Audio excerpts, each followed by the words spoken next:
There's so many puns I'm going to play. Okay, we'll start talking, see what happens. I thought that would crack you up. Yeah. Hi, this is WGSN-DB, Going Solo Network Radio, TV, and podcast #1 Internet Singles Talk Network. This is Let's Talk Dating with Christine and Barry. Hi, Barry. Hi, Christine. So Interesting today. Yeah, today's title is How to Have a Conscious Argument. And so I said, Barry, do you think we should have a fight on air? Well, the thing is, first off the bat, I mean, as soon as they said, to have an argument, being from England, I'm going straight to Monty Python. It's like, is this a 5-minute or the full half-hour argument? That sort of thing. Yeah. Because the thing is that, and just on that planet for a second, it is such a funny scene because the whole point about it is the joke about arguments is played out not so much just how long it takes, but also what qualifies or defines an argument. Because they're saying, you're not arguing, you're just negating what I'm saying, you're just contradicting me. It's like, no, I'm not. Yes, you are. No, you're not. That sort of thing. So it's like, is that an argument really? So an argument on any level we have to define what an argument really becomes, and then how to make it conscious may be part of the conversation today. Because that one Monty Python just is ringing in my ears at the moment. So, well, and I don't know why I kept thinking about this because it's not really, but it's like the Abbott and Costello, who's on first. I mean, it's not really an argument, but poor Costello getting upset. Quite frustrated by the whole thing.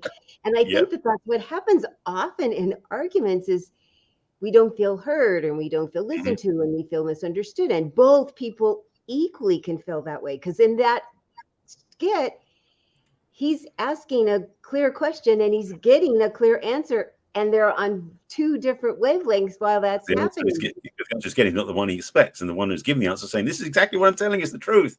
And the guy listening is like, "No, it's not." Because it's not, as you said, the answer that he's expecting. It's really not. Yeah. He's not answering the question that's being asked, even though it seems, of course, this is the question you're asking, and this is, of course, the answer to that. And there's so much coursing going on instead of clarifying. Clarifying would be so helpful. Oh, what a concept! I know that might be part of the conscious part. You think? I say let's put that in the column for the conscious arguments. Yes, clarifying is good. So for me, I've said a couple of times. I'm sure maybe more than a couple of times.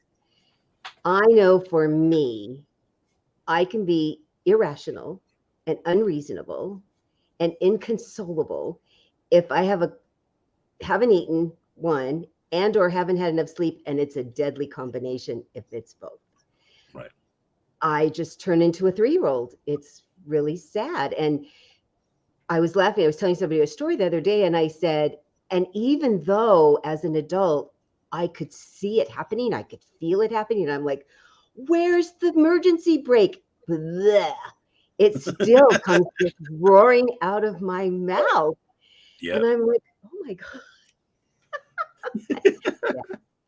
So sometimes it might be that things are getting more under your skin and more into your nerve. So, because I think part of the argument part is when I said not being heard or listened to or understood, you don't feel that is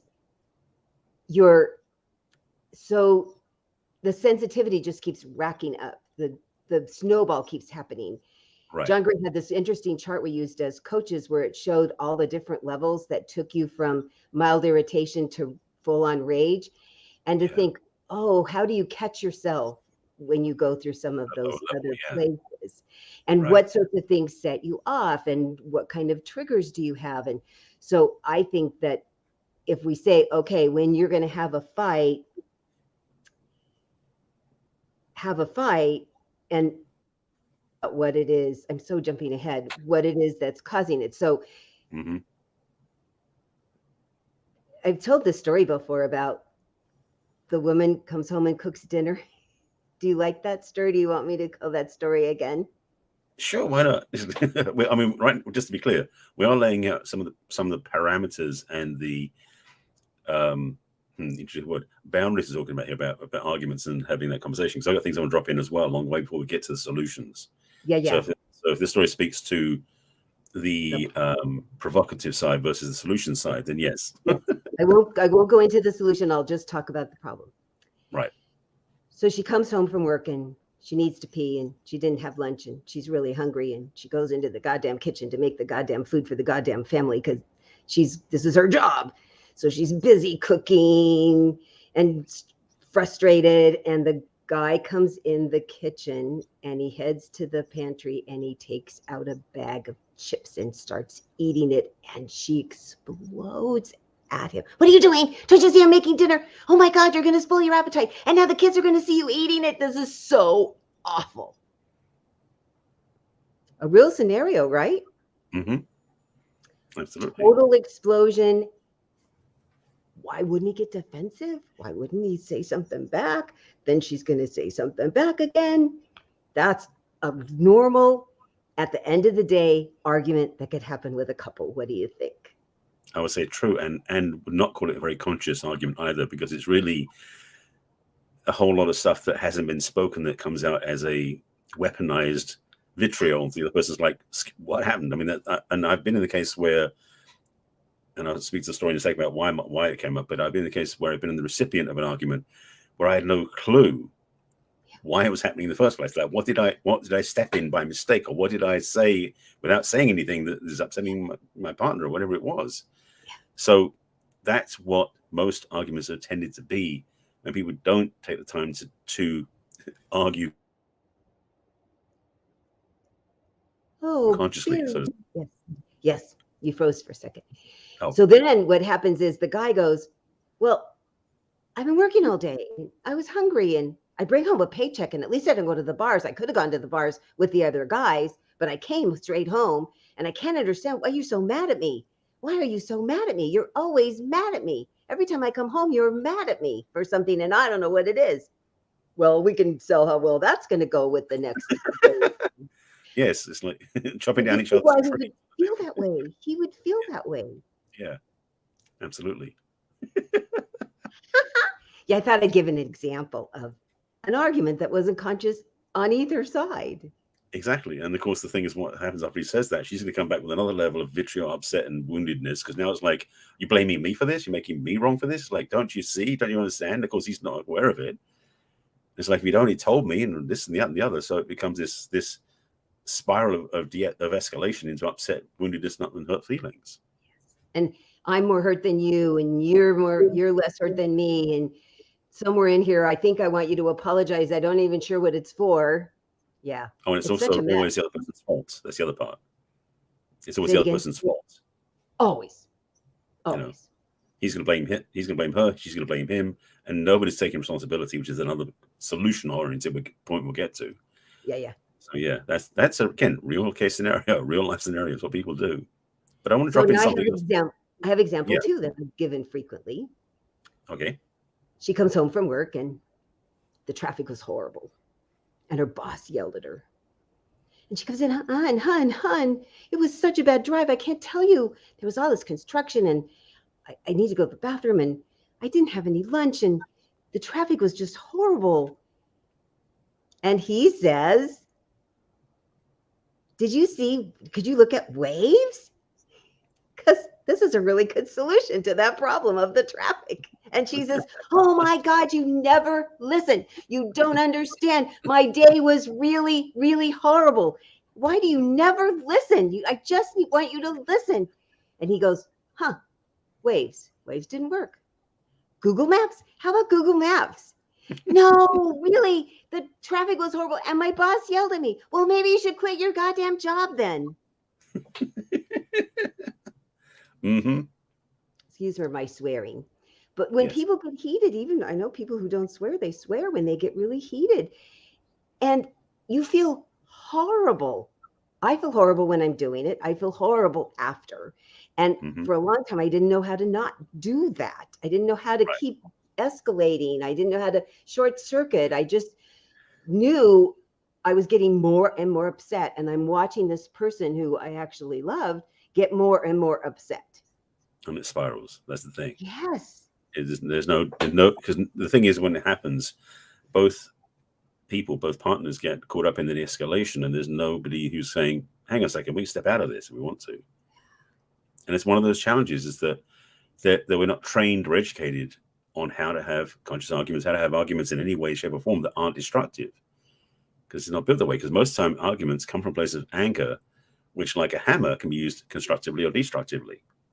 And the thing is, when we get angry, there is less mental acuity and less emotional control to keep ourselves in check. And so it becomes this Tasmanian devil, just spinning more under control until it knocks everything over. And then both people are doing that. Yeah, not fun. No, it's back to being a 3-year-old. Yeah. And a lot of the times the trigger that I've heard from men is when we women go, you never help, ever. You never listen to me. It's always a problem. I mean, those are the red cape in front of the bull's face. Those always and never. Well, in NLP, there are several terms they call generalizations, globalizations, and deletions.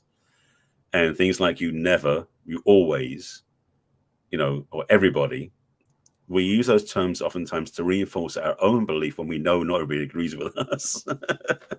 But it's almost like a reflex. I've had conversations with clients, I've had a conversation with friends, where when they say that, I go, they'll say like, well, you never do this. And it's like, never?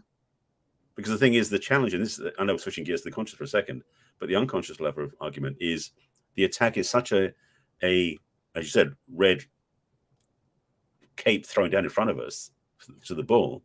We're going to jump back and defend ourselves. And the thing is, and this is one of the challenges in this conversation for arguments, is women have much better memories than men do of data points like this. So when she says never, we know we did it sometime, but we can't remember for the life of us when it happened because we don't keep track of that stuff. Prove it to me when. Exactly. Because she knows when it was he did it, but she's not going to let him have access to it.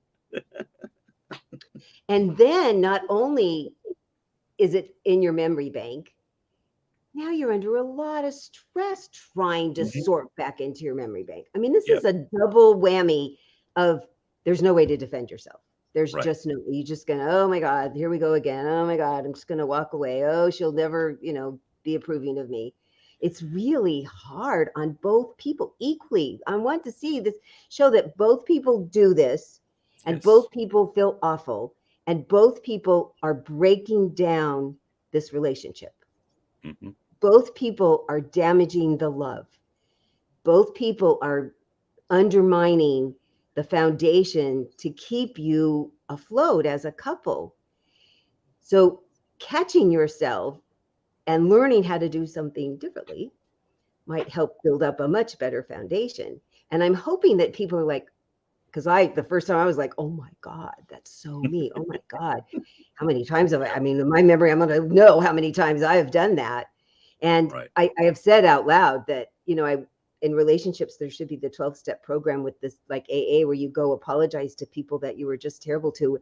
There were quite a few men when I was early in my dating that I was not very nice to. I was snotty and bitchy and snippy and felt self-righteous. I felt very justified in the things that I said to them and the way that I acted. And I look at it now and go, that was awful. And I would absolutely say, not always, the majority of the time, I was so in the wrong. I was so in the wrong. I didn't even give them a chance to explain themselves. It was just blah, blah, blah, blah, like a machine gun. It's terrible. Terrible. And basically, most of the men probably were like just, reeling back, mortally wounded, like clutching their hand over the chest, like being attacked, like they've been killed. Like a deer in headlights. Mm-hmm. When I think back. Yeah. And the thing is, like, why aren't you sticking up for yourself? Oh, can they? Right. Well, one of the things is, first of all, is that you're not the only woman who ever did that. That's any consolation. Yeah. I know I've been receiving it myself, and I'm sure other men have as well. So it's that side of the conversation. And yes, there are men who don't treat women with respect either. But I want to take a side detour for a second, just to speak about something else, because as I shared on the show before many times, I grew up in a family where there were no arguments per se when I was growing up. So I didn't get trained in any particular way how to have an argument, except not to have one. And I just wrote an article to be posted on a blog soon about upbringing. And I said that being in that, it made because of the English reserved, unemotional, stoic family, that arguing wasn't part of the menu, what we could do in the family. So I didn't have arguments. In my early dating life, pretty much every relationship ended as it would end because of an argument. Because the wiring I had growing up was that love and arguments didn't go together. That was the wiring I believed, the rules I made up. That if I had an argument, I couldn't. There's no way out of it. So argument was the end, done, over. Submit a breakup, and it was a long time until I figured that one out. To go, hang on a second, that's what I believe. It's like I know people have arguments all the time, and they seem to be fine. Why am I not doing it that way? So for me, it's been a learning of how to have communication, in quotes, that can be argumentative without being destructive. Because I was raised in a family where that wasn't possible. Yeah.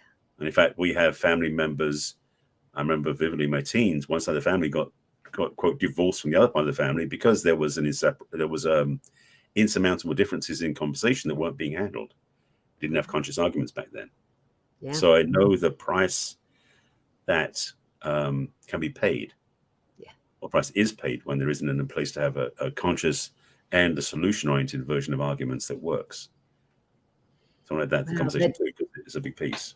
So helpful, because I know there's people watching and listening that have had a similar experience in their family. Mm-hmm. And mine was, there was fighting all the time. Yeah, it was normal. From mild arguments to throwing things to mild physical altercations between my parents. So my sister and brother and I have talked about it as an adults of how we've structured our lives differently because of. And mine was, well, this is the only way you're supposed to hammer things out, even though I hate it. And right. The yelling part's really hard on me. So maybe if I yell first, that'll work better. So I tried that for a while, and that didn't really work very well. Then I tried letting them yell first, and that didn't work really well either. And then we both yelled at the same time, and that really didn't work. But it was a hard journey. So we went to marriage counseling, my first husband and I, and it did help with learning how to do the talking stick and take turns. We still had these really major disagreements because we were such different people from the beginning. So I never really learned how to do healthy arguing while I was married the first time at all. Right. And as you said, what examples did we each have growing up? Neither one of us learned how to do a healthy way of arguing. No, most parents didn't know how to do it either. So no arguing and screaming all the time. Neither one of those are really good examples. And if you go, oh, that makes sense, I've done because of or in spite of the way I've grown up, and now that I'm whatever age I am, I can now make choices to learn how to argue differently, learn how to disagree differently. Because we're certainly never saying you wouldn't have disagreements. Two adults living in the same four walls in love is never enough. You're going to have disagreements. And the goal is to have it not go very far up that chart of John Gray's to get all the way to rage. Because rage, you are completely out of control. Mm-hmm. There is no adult anywhere to be found. Yeah, and like Alison Armstrong talks about the rage monster, using the side of that, which just to speak in terms of romantic masculine feminine polarity in relationship, one of the things that she talks about is when a woman gets upset, first of all, it's cumulative for most women. Doesn't happen all at once. Doesn't happen. It's not spread out evenly, like just a little bit here, a little bit there. It's like all accumulated one big time. So basically, she's gonna roll up her sleeves and dive in and throw the house at you, sort of thing. That also, what she has done also, because I said earlier, women tend to remember lots of details and data which men tend not to hold on to. And so she has data points to throw in there that make it even more like that makes them spiky, makes it more vindictive. The thing is that for us men, one of the biggest gifts we can give our women partners, this is direct from Alison Armstrong, is when she gets upset, is one, don't run away, which is a massive one for most men. They're like, can run away, or alternatively shut her down because they don't want to deal with it, because either one's not useful. The third one, though, is something actually you said earlier about about giving us like Google Maps and Waze and other things too. It's like when we find our woman is upset, because we love her, we want to help fix her or the problem she's dealing with is she won't argue anymore, won't be upset anymore. Yeah. So rather than facing the emotional onslaught, it's like, we'll go, let me find where the drip is and I'll fix the drip and it'll be no problem again. That's the way we're wired. Yeah. So those three things don't work. So the only thing that does work for men in that sort of conversation, and this is another piece, by the way, it isn't our job to meet her where she is by arguing back at the same level. That doesn't help either. The one that does work is stay present. And it isn't easy for men. Let me say it back. It wasn't easy for me. I don't think it's easy for other men too. But one of the biggest pieces for this is to stay present, because when a woman gets upset, what's happening oftentimes emotionally is she's hurt feelings, wounded feeling, upset about what's going on. But at the same time, she wants to know she's safe, though, because she doesn't feel safe because what's going on inside. So if her partner, the man, holds the space by being present, not to do anything, key word, not to do anything, but to be something, which is present, then she knows he's going to be her rock in that sense. That's one of the most important times to be a rock, by the way, for a man to his woman, is to not run away. So when she's upset, let her empty it all out and not do anything to fix it. Except in one case, which if she at the end says, she's done and she's feeling emptied out and feeling okay, if she asks you, or if you want to offer, say, would you like any ideas for solutions if it's not about you personally? And if she says no, that's it. Don't offer them anyway. If she says yes, great, you've not got permission, but you set up the space. It's like this is the conscious argument part, is understanding what an argument is and what's happening, because most arguments are emotional avalanches, for want of a better word. Mm-hmm. They're just venting things out. They're usually not designed to be constructive, which is one of the problems. So having a conscious argument, if you're going to be constructive versus destructive, like I said with the hammer, is how do you have an argument that ends up with a solution or with a better feeling or with a more sense of closeness rather than all the opposites? Which it really can, which is sometimes why people say makeup sex is so much better, because they solve something, they feel closer, the anger and upsetness is now moved out of their body. And one of the things I wanted to emphasize about what you said was so eloquent, Barry, is when the man is present, it needs to be mentally, emotionally, and physically. Not only are you staying put, you're not leaving, you're not turning off your mind, and you're not shutting down your emotions. And I know we can be terribly cruel. I know this about us women.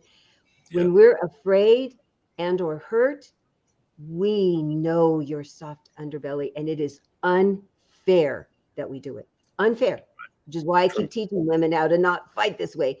And until they know better, sorry, somebody has to go first. So if you want to learn this as the guy, it can really help. If you want to learn this as the woman, it can really help. Somebody has to make the first move of doing it differently to break the cycle. If this is an ongoing challenge that you're having with this person or people in the past, and you'd like to not have this again, then you be the proactive person. So as the man, that is the perfect advice to just, wow, sucks. Wow. Okay. And we all know it's easier if it's not about you. If it's about the traffic, so much easier. Of course. Or the neighbor or the car or the kid. So, okay, I can buck up and be quiet about it. But when we're chastising you and criticizing you, it's hard. It's really hard. And you should never let it go on, for days and days and days. That's abuse. Often, we women just really do need to just, Alison Armstrong calls it empty the trash. Yeah. We need to get it out. And when we get it out and you're like, okay, is there anything more? And is there anything I can do? And in the tirade, there's going to be the always and never. Yeah. I'm hoping you can Tai Chi it, like, okay. And then we can sometimes get a little more rational and reasonable and say, well, if you could do it this way instead. Or, wow, yeah, I know that you don't always, when you do it though, this way, it really gets on my nerves. And it would be so much better if you did this. Right. We can't have that I've had women call me and I'll say, so how upset are you with your husband on a scale of 1 to 10? And they're honest, they're a 37. They're really a 37. Well, we can't have a rational conversation at 37. No. We have to get them down at least below 10. So I work on getting them below 10, because until we've done that, and I listen to all the just things that are upsetting and all the stuff and which is real to them. Mm-hmm. I can't even have a rational conversation with them. I am a woman. I understand we need to just dump all of our emotions. So, boy, it's a wonderful skill for men to learn. And I'm so glad you're such a good example of it, Barry, because women can blossom under that kind of attention. Yeah. We really can. So first of all, I need to give props to Alison Armstrong because she taught me this one. It's not a thing I got for myself. No, I learned it. Because I didn't come from a background of understanding that from the early days. The other thing that I want to add to this thing about for men, because when we get upset, one of the challenges is that because we are usually physically stronger, for most men who are caring and who are kind, we are more fearful of what might happen if we get out of control, because the damage we might do. Yeah. So for men, if you're feeling the rage coming up, the upset coming up, the best thing you can do is take yourself away from what's sacred to you, what's valuable to you, like your relationship, family, whatever it is, and go somewhere where you can pan it out on a punching bag, or go play physical sports, or go work out, or do something where you're physically exerting yourself. Because part of the challenge with arguing is the emotions are tied to physical energy. And for us men, depleting that energy in a safe way, like away from people, something that helps us prevent the energy out. When we come back, we can still have the argument, but it's much more lucid and it's much more manageable because we're not physically unable to control ourselves. And that's one of the gifts. So for men, especially, taking time out before you have the conversation, because the conversation loaded up with all the emotional volatility can be lethal physically to yourself and somebody else. In fact, when I was at one of Alison Armstrong's live events, this question came up, and one of the men said about one of the challenges men have is that when they get angry, right behind it is shame, because we are not trained to argue in a conscious and safe way, so we don't want to do it. So when we have it, we're almost embarrassed by it. So there's a sense of shame that comes up for us, which is massive. So for conscious arguments, for men, having a way to vent the energy out first, I know it's unfair because women can do it right in their face. We don't do it the other way around, though. Is to take time out to go release the energy in a way that can bring us present. So when we do have a conversation with our partner or listen to our partner, we can be more centered and we're able to articulate. Because one of the challenges, I think, for men more than women is maybe it's just me, I don't know about other men too, when we get really angry, we can't necessarily articulate what we want, what we need in a way that makes sense, because the energy of fury overtakes our logic centers. So again, getting the energy out first makes it easier to communicate, and that can then head towards a more constructive solution. And having a conscious argument is towards conscious solutions. So important, so important, so important. So what you see happens is, if you have learned some of the lessons that we're going to teach here and you want to put them in practice about arguing in a more conscious state, because as we've said, when you're in rage, the consciousness has left the room. I mean, you're totally unconscious. You're absolutely can be out of control if you're mad enough. It's our animal instincts happen. So what's happening is the woman's all full of emotion. She's blah, blah, blah, blah, blah, blah, blah, getting it all out. And you're patiently listening. And oh my gosh, she's feeling better. Now her emotions have now depleted. And she's like, oh, he listened and he cared about me. And it's now has the great possibility that it's escalated inside of this man. And for both sides to know, okay, hun, oh man, hun, wonderful mask. I know you need to go do something, because that's how men often get rid of this big emotion, is they go do something. We talk, you do. So if you do that, you like, okay, you're the filter, I'm giving you all this crap and you're catching it in your filter, then you get to go clean your filter so that you can come back and be your best guy to me. And people who know that can have a big disagreement, a big argument. And both people end up eventually going, well, wow, I feel better. You feel better. Do we get things settled? Do we need to have like a rational conversation about it now? And it's wonderful. I've actually been privileged to watch people do this in my practice. And they're like giddy at the end because they didn't know you can have an argument, a real argument, a full-on disagreement. And in the end, both people go, I think I feel okay. I think I feel just fine. Because people don't feel that way after arguments ever. Right. No. Ever, ever, Well, ever. the thing is, most arguments are set up where somebody's going to lose. Most Guaranteed. people's arguments is about one person's right, one person's wrong, and there's no balance. Conscious arguments are really solution oriented. They're meant to be a place where both people get to air their perspectives and have some level of discussion where there's going to be maybe a compromise, maybe it's understanding, maybe just communication to understand, oh, that's what you wanted. I didn't realize, now I know. Yeah. But that's the thing. Conscious arguments is a new playing field for a lot of people. Yeah. So it's important to understand how you can use it. So what's really important for women is for us to learn better to take care of ourselves. So if I go back to the first explosion in the kitchen, I tell women, when you get home, I need you to agree, shake hands, agree with me. You will go change clothes and pee and maybe even make yourself a snack before you start cooking dinner.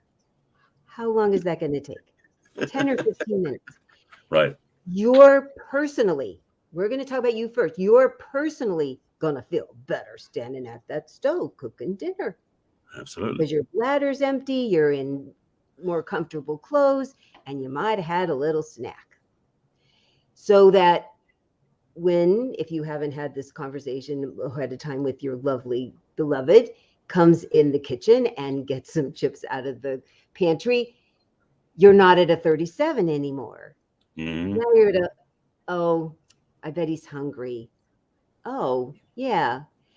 Our nurturing side of us is always hanging around somewhere. It just gets overshadowed by this rage of life is overwhelming.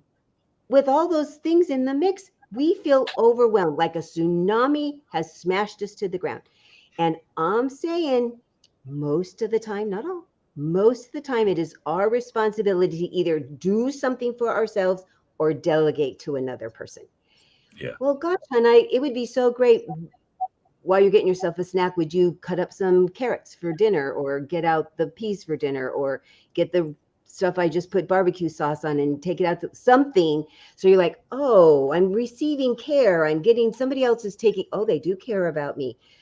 Instead of thinking you've beamed it in your head and they're going to just know it automatically. And now you're mad that they didn't do it because you didn't tell them.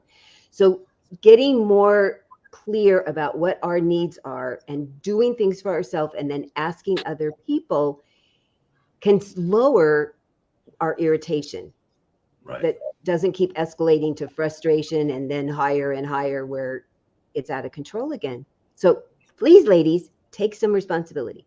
And the other part that I love with this conversation you said about men listening is when you're not upset, like you've had a nice dinner and you're having a great conversation after, and you go, I heard this thing and I think we could try it next time.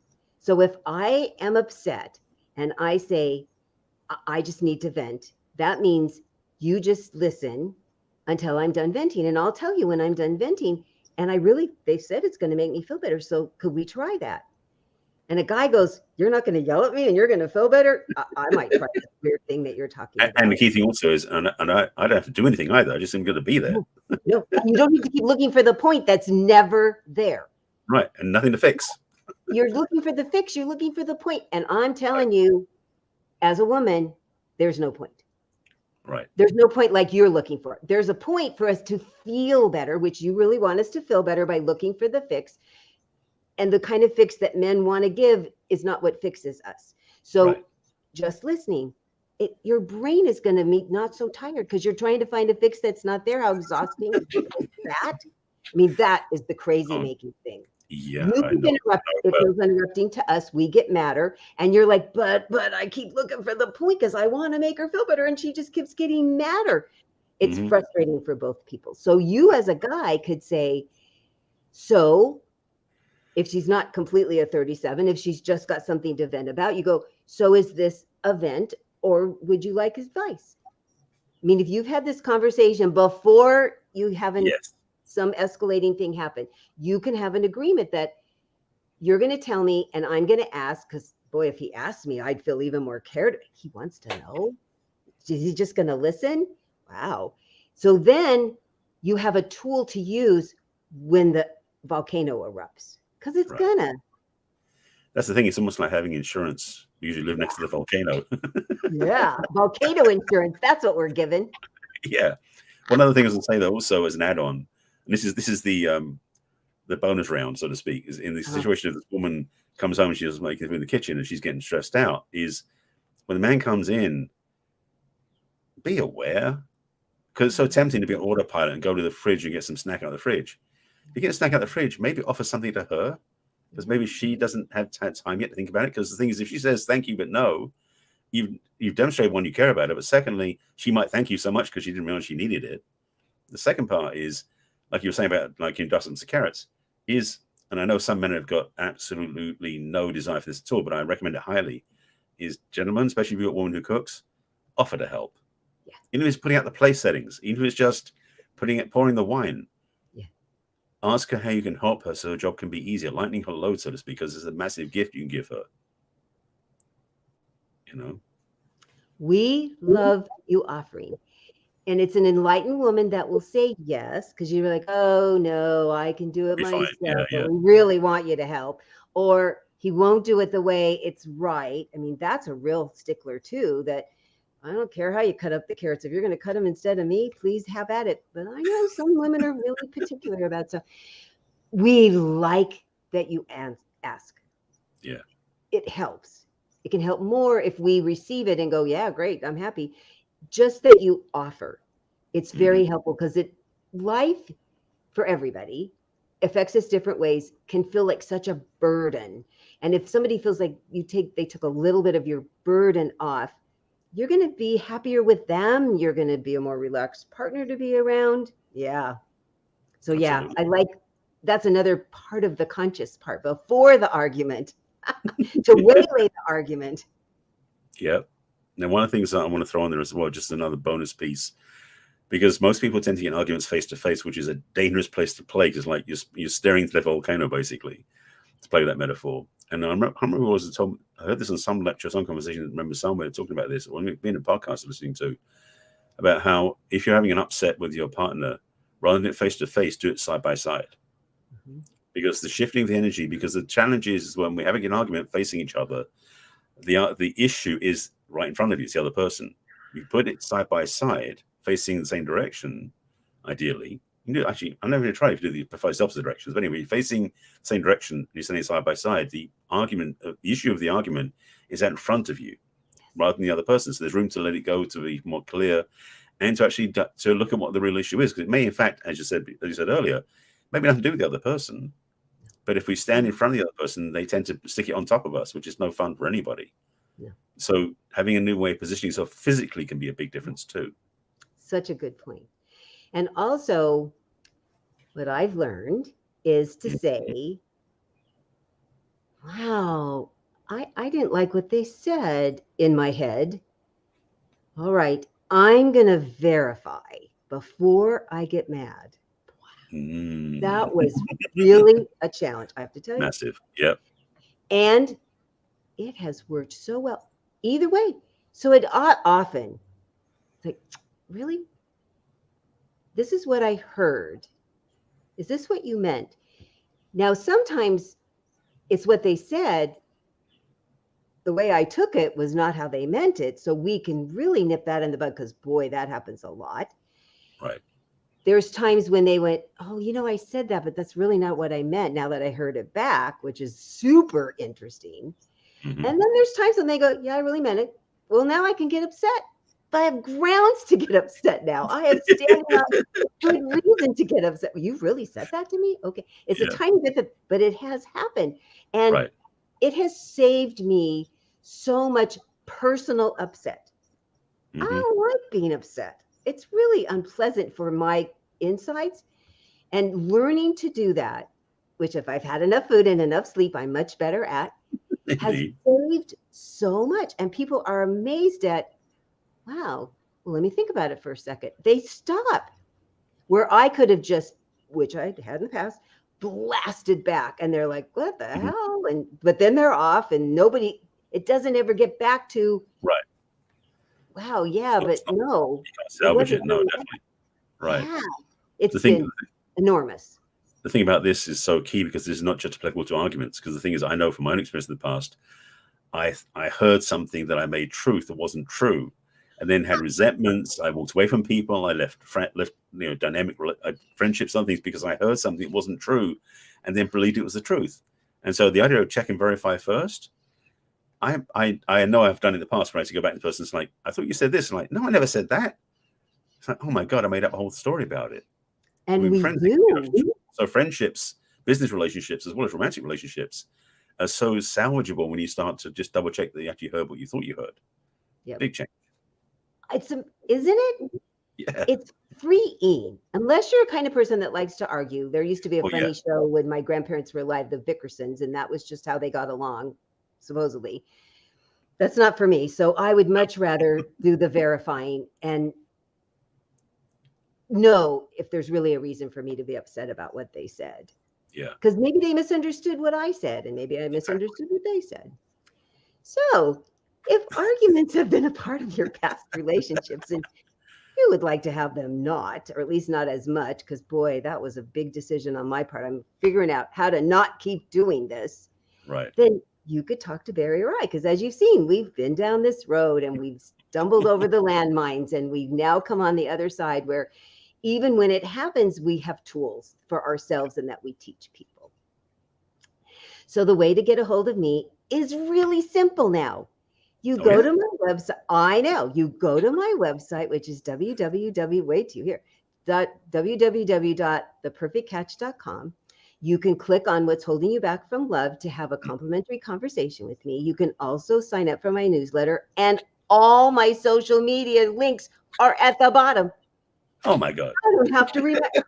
Sharon said, no, I can fix that. Like, oh my God. I'm so much easier. It's fabulous. So I've become less complicated. Isn't it exciting? What a concept. It's so beautiful. I love it. I was so excited to tell you. Yeah, because I was getting pretty cumbersome there, wasn't it? Yes. It was awful. She heard me doing it when I was at her house. She goes, no, we're fixing this. So the little birdie and the link to all of it, you just click. There you go. Simple. Life is lovely. Through the website, much easier. It's wonderful. I'm so happy. So Barry, how can they get a hold of you in your uncomplicated way? I wish I could be more complicated too. So the way to go to me, of course, the same thing stands. I have a website, which is my name, which is barryselby.com. On the website, you can sign up for a discovery session and a what's the one I'm looking for? Coming attractions. My site is in process of getting redeveloped and redesigned, so it will be changing soon, just not yet. So be patient; it'll be coming soon. So anyway, my website, which is barryselby.com. At the top of the page, you can click on the link saying take the next step, where you can actually book a discovery session. A mini session with me. We can sign up for an investment, a little half-hour conversation. We can chat. I can give you some coaching, some guidance. You can just test drive my work, which is great and easy. The bottom of the screen is a link to join my email list, which on my weekly emails, I do have the links. I didn't think about this. Of course, I have the links for my social media, but I'll tell them here anyway. But definitely join my email list, because I do send out weekly emails with this in it, as well as other things I'm doing, and links to some various products and offerings I have in my resource section. If you want to find me on social media, I'm all over the platforms, and basically everything except Instagram which is the real Barry Selby. All my other platforms, which is YouTube, Facebook, LinkedIn, Twitter, Threads, Clubhouse, Pinterest, is all Barry Selby. So easy to find that way. So simple.